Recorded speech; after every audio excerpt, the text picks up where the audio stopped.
Islam adalah agama yang telah menyebar ke seluruh penjuru dunia, dari Afrika Utara, Timur Tengah, hingga Asia Tenggara. Namun, ada beberapa wilayah di dunia yang tampaknya sulit menerima penyebaran Islam, salah satunya adalah Italia. Mengapa Italia, sebuah negara yang memiliki sejarah panjang dalam interaksi dengan dunia Islam, justru tidak menjadi tempat berkembangnya agama ini? Dalam video ini, kita akan menelusuri sejarah, budaya, dan faktor-faktor lain yang menyebabkan Islam tidak berkembang di Italia seperti di negara-negara Eropa lainnya. 1. Sejarah awal interaksi Islam dan Italia.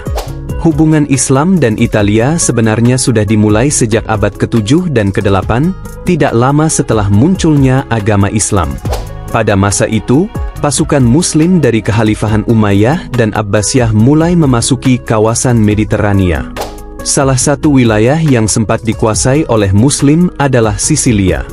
Sisilia berada di bawah kendali Islam selama lebih dari 2 abad, dari tahun 831 hingga 1072. Selama periode ini, pulau ini menjadi pusat intelektual dan budaya yang kaya, dengan pengaruh besar dari dunia Islam, terutama dalam bidang sains, arsitektur, dan administrasi. Namun, setelah penaklukan kembali oleh bangsa Norman, Islam mulai kehilangan pengaruhnya di wilayah ini. 2. Peran Gereja Katolik dalam mencegah penyebaran Islam. Salah satu alasan utama mengapa Islam tidak berkembang di Italia adalah dominasi Gereja Katolik. Italia adalah rumah bagi Vatikan, pusat agama Katolik di dunia. Gereja Katolik memiliki pengaruh yang sangat kuat dalam kehidupan politik, sosial, dan budaya masyarakat Italia selama berabad-abad. Ketika kekuatan Islam berkembang di wilayah lain, Gereja Katolik melihatnya sebagai ancaman besar. Perang Salib adalah salah satu bukti nyata dari konflik antara dunia Kristen dan Islam. Italia, sebagai salah satu basis utama kekristenan, memainkan peran penting dalam upaya melawan pengaruh Islam, baik secara militer maupun ideologis. 3. Faktor geopolitik. Secara geografis, Italia berada di jantung Eropa dan memiliki peran strategis dalam sejarah Eropa. Wilayah ini sering menjadi medan konflik antara kekuatan besar, termasuk antara kekhalifahan Islam dan kerajaan-kerajaan Kristen. Setelah Kekaisaran Romawi Barat runtuh, Italia menjadi ajang perebutan kekuasaan antara berbagai kerajaan Kristen Eropa, yang semakin memperkuat identitas keagamaan Kristen di wilayah ini. Selain itu, selama berabad-abad, Italia menjadi jalur perdagangan penting di Mediterania. Namun, persaingan ekonomi dengan dunia Islam, terutama dari Kekhalifahan Ottoman, membuat hubungan antara kedua peradaban ini sering kali tegang.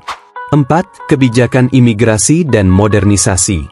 Berbeda dengan negara-negara Eropa lainnya seperti Prancis atau Inggris, yang memiliki koloni di dunia Muslim dan menerima gelombang imigran Muslim, Italia tidak memiliki sejarah kolonial yang signifikan di dunia Islam. Akibatnya, jumlah penduduk Muslim di Italia tetap relatif kecil hingga abad ke-20. Namun, pada abad ke-20 dan ke-21, imigrasi dari negara-negara seperti Maroko, Tunisia, dan Albania mulai membawa komunitas Muslim ke Italia. Meskipun demikian, populasi Muslim di Italia tetap jauh lebih kecil dibandingkan dengan negara-negara Eropa lainnya. 5. Sentimen sosial dan politik modern. Di era modern, faktor sosial dan politik juga berperan besar. Gerakan nasionalisme Italia yang kuat seringkali diiringi oleh sentimen yang kurang ramah terhadap budaya atau agama asing, termasuk Islam. Selain itu, isu-isu seperti terorisme global yang sering dikaitkan secara tidak adil dengan Islam, telah menciptakan hambatan sosial bagi komunitas Muslim untuk tumbuh dan berkembang di Italia. Media dan partai politik sayap kanan di Italia juga sering memperkuat stereotip negatif tentang Islam, yang pada akhirnya memengaruhi persepsi masyarakat umum terhadap agama ini. Meski Islam memiliki sejarah panjang interaksi dengan Italia, berbagai faktor historis, budaya, dan politik telah membatasi penyebarannya di negara ini. Dari dominasi Gereja Katolik, konflik geopolitik, hingga sentimen sosial modern, Semua ini berkontribusi pada situasi di mana Islam tetap menjadi agama minoritas di Italia. Namun, perkembangan dunia modern memberikan harapan baru. Dengan meningkatnya imigrasi dan dialog antaragama, ada potensi bagi Islam untuk lebih dikenal dan diterima di Italia. Bagaimana masa depan Islam di Italia? Hanya waktu yang dapat menjawab. Menurut Anda, apakah Islam dapat berkembang lebih pesat di Italia di masa depan? Tulis pendapat Anda di kolom komentar.